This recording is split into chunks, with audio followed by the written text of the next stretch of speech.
We're back to cover Marvel Strike Force after a brief absence. Do we miss anything? We'll cover this and more in the UK's #1 Marvel Strike Force podcast, the MSF Pod.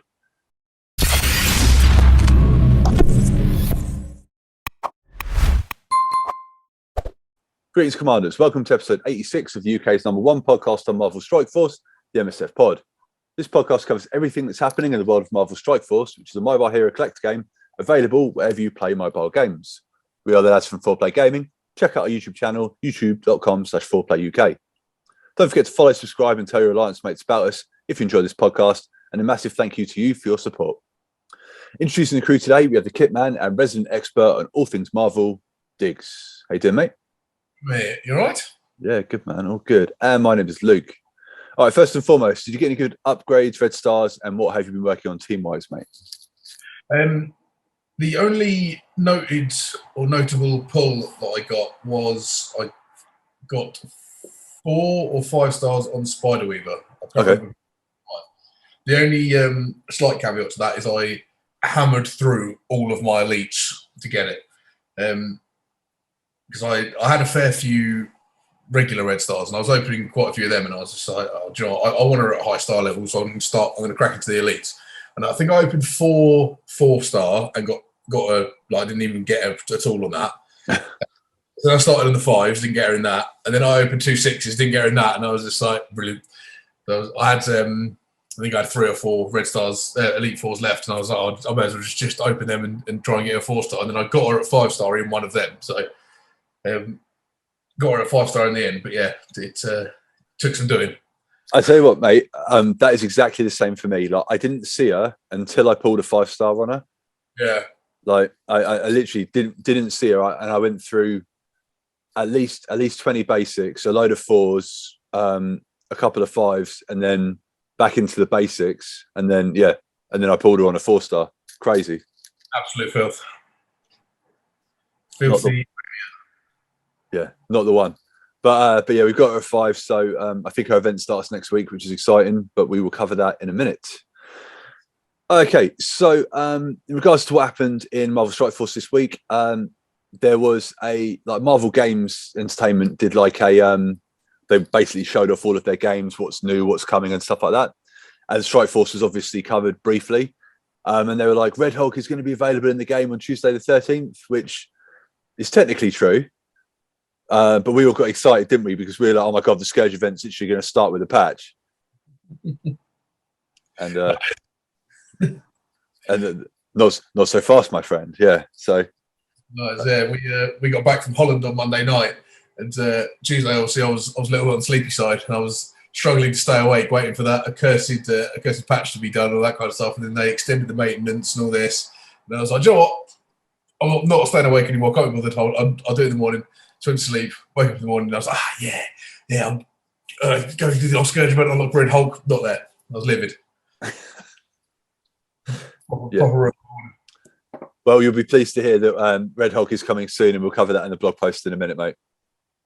Excellent. So while we've been away as well, obviously we've had the new patch and stuff. I've got here horrible bugs and problems, complaints and catastrophes since our last podcast. Things like having to go and visit an actual character's node to farm them, or gear, which is probably the most irritating thing I've ever experienced in the game. Not the one. Yeah. And also there's been problems with Cosmic Crucible as well. I don't know about you, but I've been relegated from platinum all the way down to silver. Oh, really? Yeah. So it might be worth having a look as well where you are. But yeah, it feels like going from the Premier League all the way down to like the conference. You know what I mean? Yeah, I noticed that. I noticed that the timer keeps like, it's like Cosmic Crucible 2 days, Cosmic Crucible late days. Like the timer keeps like fluctuating all over the shop. But I don't even know how I see what league I'm in. Leagues. I'm a silver one apparently. Yeah. Okay. By the sound of it, that's everyone's in there, and they're going to resolve that in a bit, but we can cover that shortly. Yeah. The whole thing with all these bugs and stuff, obviously, if you're an engaged player and you listen to this podcast, you're probably very aware of them, and you're probably just as fed up as we are. But the worrying thing for me is the radio silence on Reddit. Obviously, I've been keeping one of my BDIs on the Reddit, and there's been nothing from community managers. They've since replied to the blog post and stuff, but they're not replying to the community anymore, which is interesting. Really? Yeah, and a little bit concerning. Now, I mean, you know, I say that, but then also whenever they do post anything, they get downvoted like all the way to hell. So it's like, I don't know, you're kind of damned if you do, damned if you don't. But yeah. There's a gentleman called Brian Shea on Twitter who works for Game Informer. He writes articles. He did that really good piece on Marvel Strike Force a couple of months ago. And he said on it, and this is off of his Twitter, I'm almost certain at this point that Marvel Strike Force is trying to test the limits of how far it can fall before its player base jumps ship. That's the only reasonable explanation for how poorly this game is run, and anecdotally, at least, they seem to be finding the limits. Marvel Strike Force makes so much money, and yet I've rarely seen a game more openly hostile or apathetic towards its fan base. It exists in a perpetually broken state, and instead of fixing the bugs, it pushes expensive characters out the door and $100 microtransactions. And yeah, I kind of agree with that at the moment. They really need to pull this out the fire, mate. But yeah, it's like they do a lot of things right as well, and it's just, if they could just get a handle on the stuff that they constantly seem to just stumble over, like it's like they're scoring own goals on purpose sometimes. It's like, what are you doing? Just pay a little bit more attention to stuff that you're doing, and everyone would be happier. It's so strange. Yeah, I mean, it is interesting. I mean, I'm not gonna go any more in on them this week, but yeah, I completely agree with you, mate. It seems like they've got, they've got like a bandolier of bullets and 2 pistols, and every time they go to pull them out the holsters, they shoot themselves in the foot, so in both feet. So yeah, we'll have to see. But in regards to issues and stuff, after the patch that went live on Tuesday, there was a follow-up blog post entitled "Issues with Version 6.4.0." So do you want to go paragraph for paragraph on this? Let's make sure. So first, tapping on. Here are some issues that we are currently tracking that were introduced with the version 6.4.0 release this week. So first, tapping on / selecting the numbers of an energy resource or resource type is not opening the screen to purchase additional energy. If it works for you, it works if you select the number next to the icon. This is related to an issue causing text in other areas of the game not to display correctly. Second, for some players, the find feature is not always showing the missions where gear pieces and/or isolate resources can be found. This was unintended and will be corrected. At this time on Sunday night, it's still not corrected. Third, in Alliance raids, the buttons related to raid season and raid store show a red badge of 99 when something can be claimed.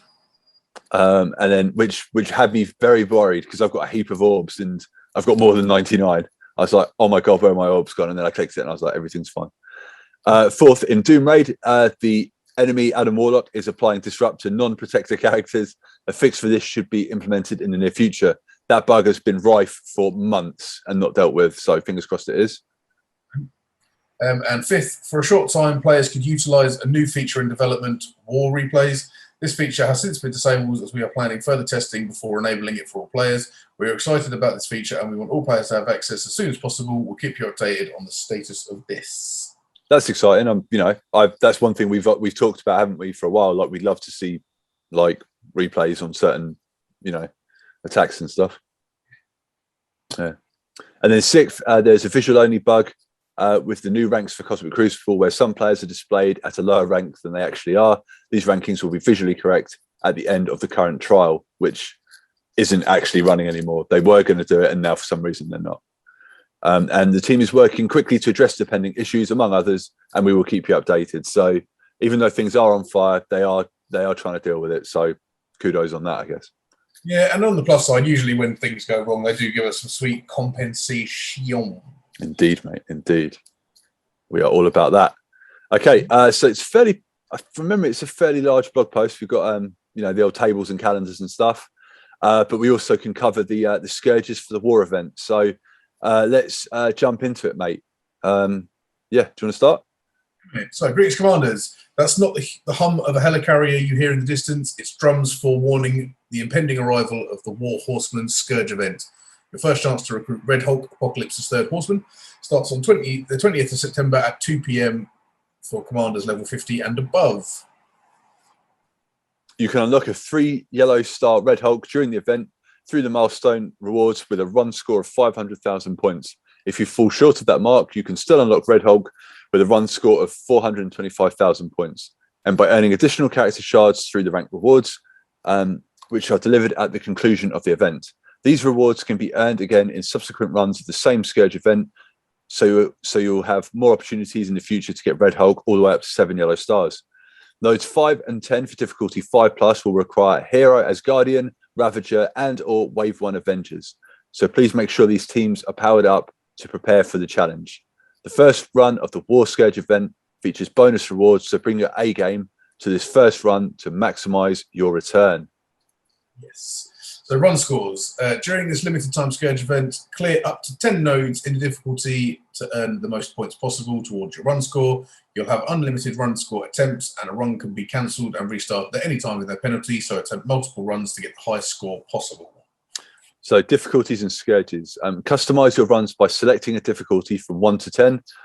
Higher run difficulties will narrow the character traits you can use, but they'll reward more points. You can also earn additional points by activating scourges, which either bolster enemy teams, hinder your own, or both. Keep in mind that nodes 5 and 10 for difficulties 5 and above require specific characters to fully complete them. Also note that the highest difficulties are not necessarily intended to be fully completed yet. So don't worry too much if you can't get to complete difficulty 8+ in the first run of the event.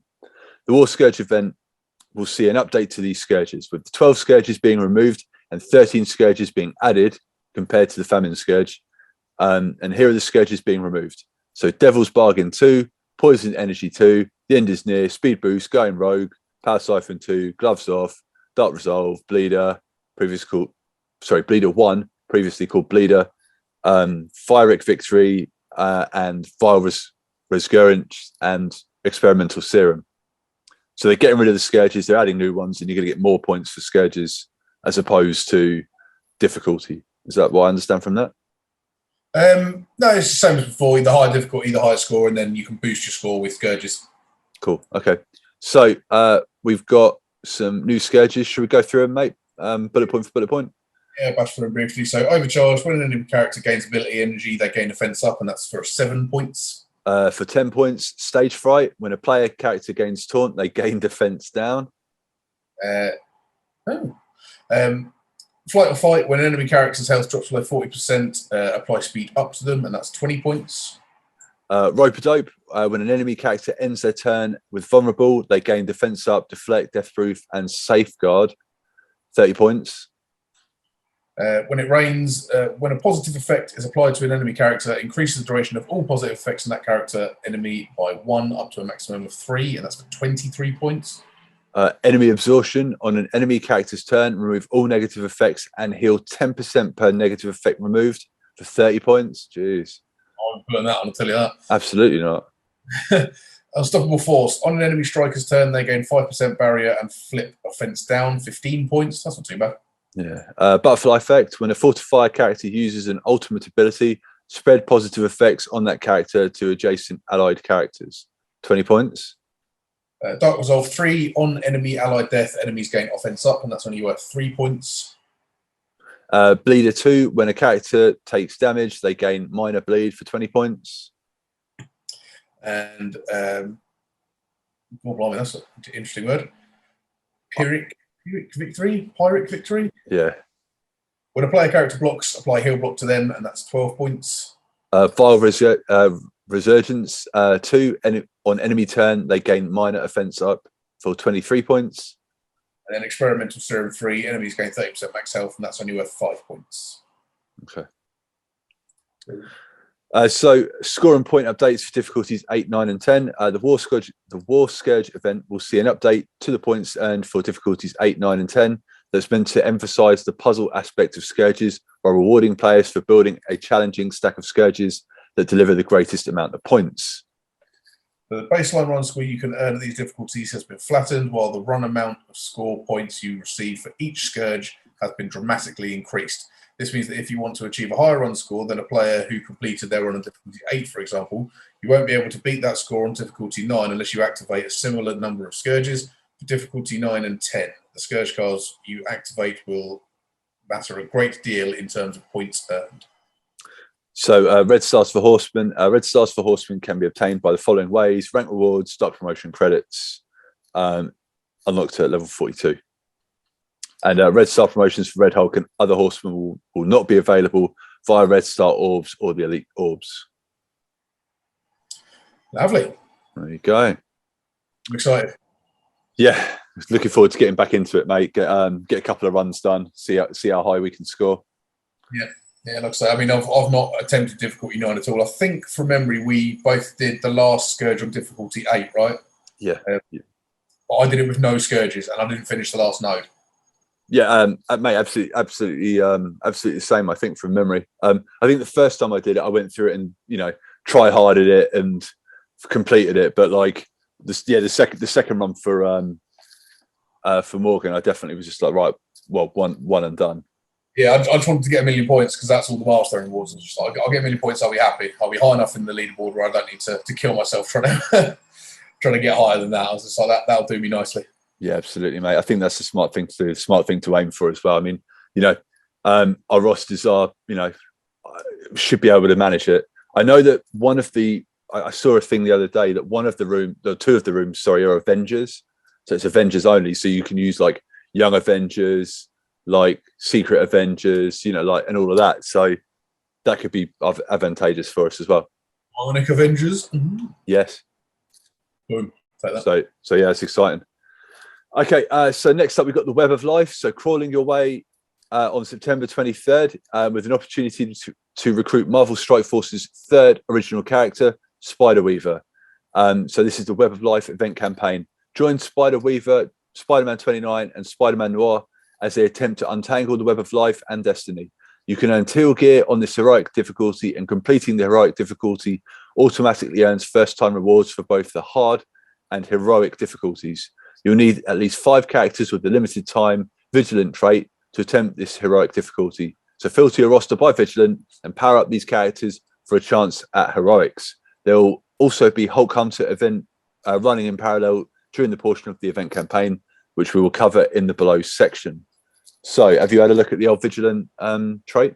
I have indeed. I had a look with ads on Friday night when Apple's still here, so we had a little look, and that's a hell of a good run, a good selection of characters for me personally. Oh, really? Yeah, I mean, my top 5: Morgan Le Fay, Ghost Spider, Scarlet Witch, Cloak, and Scarlet Spider. Scarlet Spider being the lowest on 170k, Morgan Le Fay being the highest on 216k. Okay, good. So plenty of good characters to use then. Yeah, that's gonna be quite an easy one, I expect. Like Wong's in there, Mighty Thor and Valkyrie, Hulkbuster and Vision. Like, it's a good selection of characters. I suspect, looking at the characters, the 5 I'll probably start with is going to be Morgan Le Fay, Wong, Scarlet Witch, and then Ghost Spider and Scarlet Spider. And I reckon I'll breeze through it. I reckon. Brilliant. Okay, good stuff, mate. Okay, well that's good to know. And 2 o'clock PDT, that's 10 o'clock our time, right? 10 p.m. for us. 10 p.m. Yep. Right. Okay, that's good. So we could actually jump on this and not be sleeping and missing out on campaign energy as well for a change. Yes, exactly that. And I think the 23rd, that's Friday, right? Which I also think is there's a AEW event that you'll be here for on that night, I believe. Oh, fantastic! Happy days. Good times. All right. Happy days. Okay, so let's have a look at these Hulk Hunter events. So do you want to read up on Coordinated Assault? Sure. So yeah, Coordinated Assault is back again. Go on a mission with your alliance in the name of ISO8 Resources on September 17th, which is yesterday. It's already live. With the second run of Coordinated Assault, spend ISO8 campaign energy to earn points. 1 energy equals 1 point towards a 7-day milestone that rewards T2 level 1 ions, T1 ions, mutated cells for progress in Hulk Hunter. That's Am I right with that? Sorry. Am I right with that date? Is that today? Yesterday? It's the 18th today, so I imagine it'll go live for us. Yeah, it will go live at 10 o'clock. No, if it's the 18th today, it should be live now, but it's not, is it? No, it's not. Yeah. Weird. I don't know if they've messed up the date on that. They must have done, I guess. Yeah, because it's not in the like pending events either. So Looking at Brain and Brawn is Word of Fortune. Yeah, oh, how weird. Yeah. One thing just to note, they've increased the points a little bit. So I think it used to go to 103, and they've added these two additional like 19 and 20 have been added. So yeah, but we don't need to worry about that because we're not going to reach that anyway. So okay, so next up we've got Ethereal Arms. So track rewards for your roster to feast upon on September 23rd with the Ethereal Arms event. Earn Spider Weaver's gear and Hulk Hunter progress with this limited time event that runs in conjunction with the Spider Weaver's Web of Life event campaign. And we're talking about the Ethereal Arms milestone. Yep, so score points towards this 7-day milestone by opening Vigilant Orbs from the Web of Life event campaign, blitzing through the Destined Connections milestone rewards, and spending power cores and rewards to upgrade your roster, including Mystic gear that can be used for Spider Weaver, Scarlet Spider and Spider-Man symbiote shards, indestructible pants and mutated cells for the Hulk Hunter progress, and a 5-star Spider-Man symbiote, and more. I suppose the plus side of that is they're running it alongside Spider Weaver's story campaign, which I'm going to be hammering cores anyway, so at least I'll get something for it. Yeah, so one power core is 10 points, and then every time you open an orb, 2,000 points. So 240,000 is the score to get to finish it off, which maybe we can do. I don't know. It depends how many cores you're going to run through for the for Spider Weaver. So not that many. I've only got 2,000 cores now anyway, so not going to be that many. I'll tell you that. Okay. Next up, we've got the Destined Connections milestone. So blitz to rack up points towards this 2-day milestone that repeats twice, 3 times total. You'll earn more points with the limited time Vigilant trait characters, and even more when they're equipped with gear tier 13 plus. Rewards include gear and progress in the Ethereal Arms milestone. So blitz win with Vigilant trait. So yeah, gear tier 15 plus, an additional 30 points.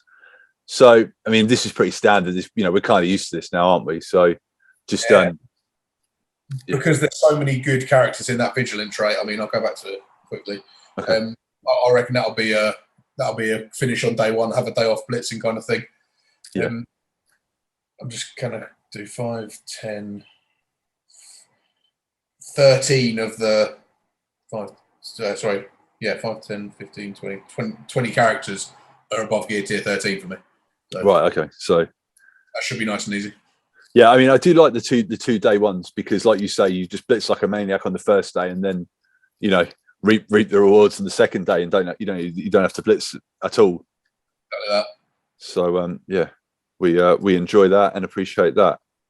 All right, so next up we've got the Mystical Weaving Web milestone.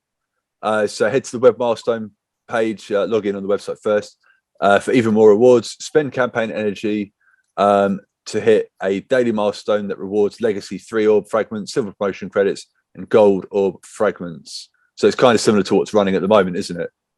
It's actually identical to what's going on at the moment, isn't it? All right, so next up we've got Funnel Web Fallout, mate.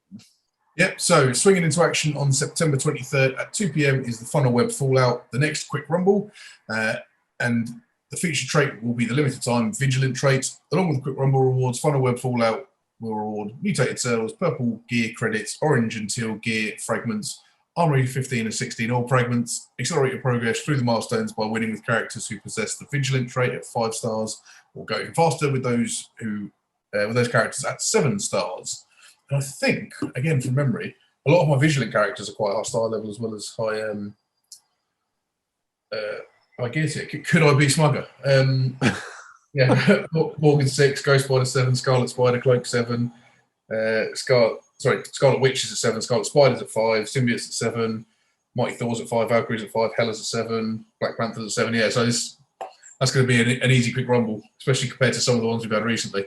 Yeah, Yeah, Ravagers, mate. Some of mine aren't even. I haven't even like leveled them up to like 4 stars just because I Yeah, just.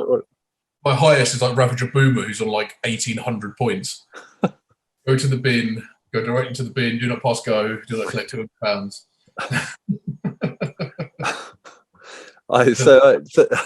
So next up we've got the new golden opportunity milestone.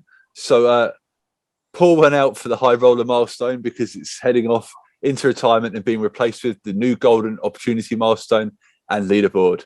You'll still be earning points towards this daily milestone by spending gold, but we'll be updating the rewards. So in these rewards, you will get an Armory 16 orb fragments, teal gear raid orb fragments, Iso 8 blue and green resources, more Armory 14 and 15 orb fragments, more superior basic catalyst parts, and purple gear credits.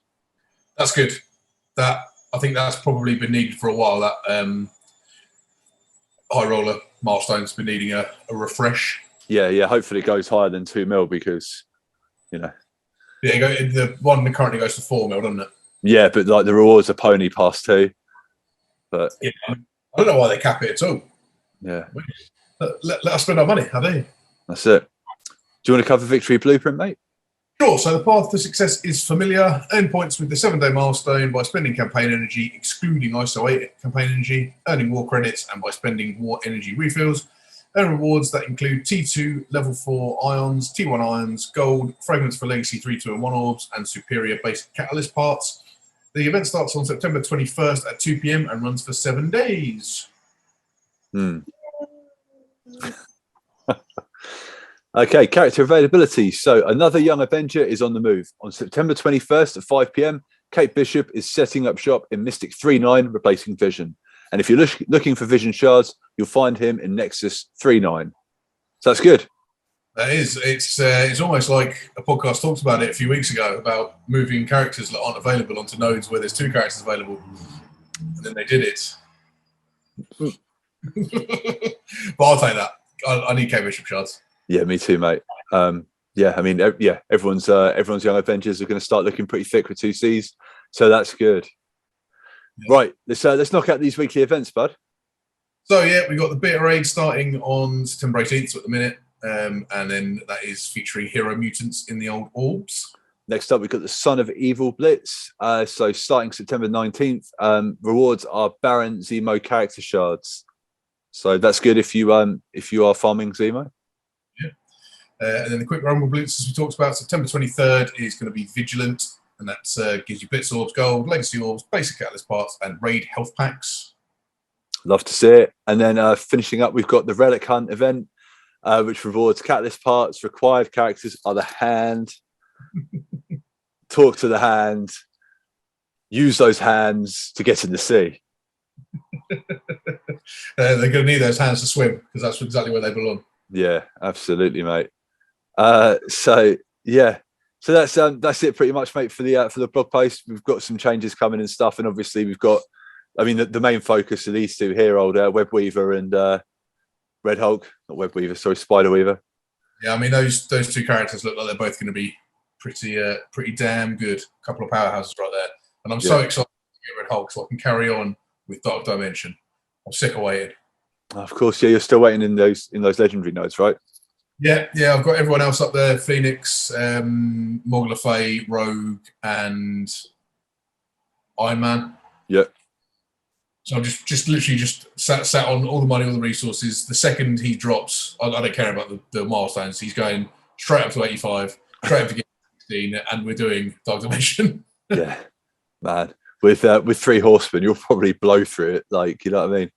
I'd like to think so as well. I mean, I don't know how long it's going to be before they do Rogue's second run, but when they do that, actually, I think it's in the events now, and it's like 20 days before her Apocalypse thing goes live. Okay.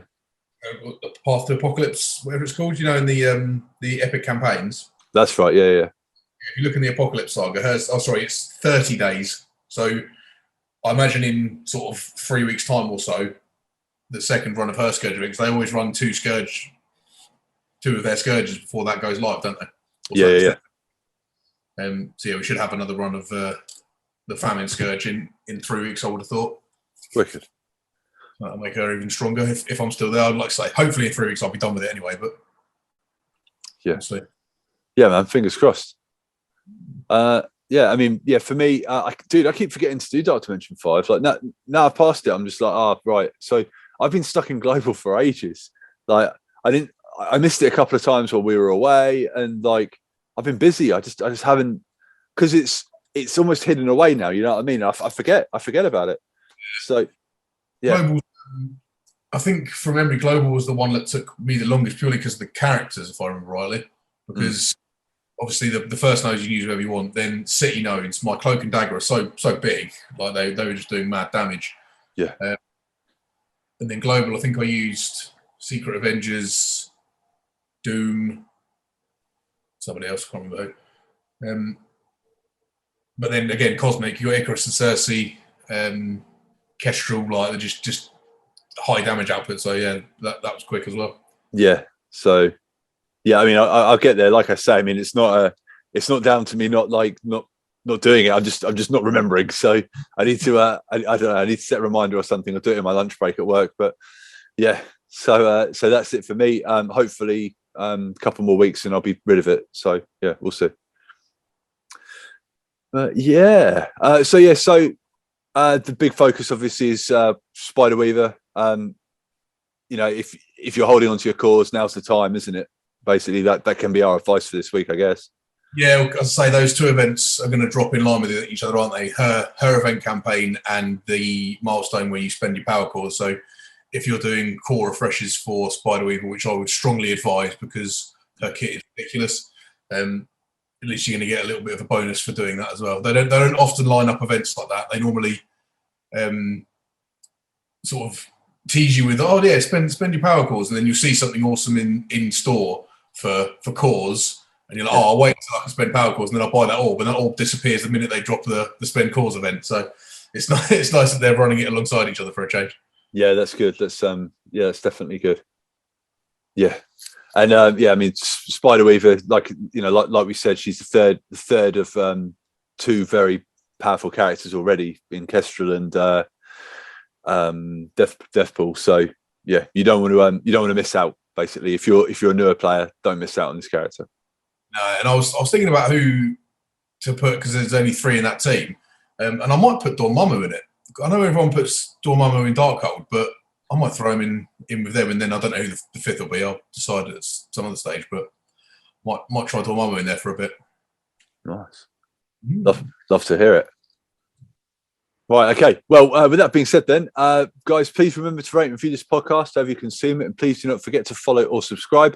Remember, all roads lead to our YouTube channel, which is youtube.com/4playuk. If you want to ask us a question for next week, drop it down in the YouTube comments below. There is a link in the description if you're listening on a podcast service. And thanks a lot for checking us out. We will catch you next week. Digz, got anything else you want to say? Yeah, mate. See you next week. Nice one. Thanks a lot, and good luck, Commanders. Boom.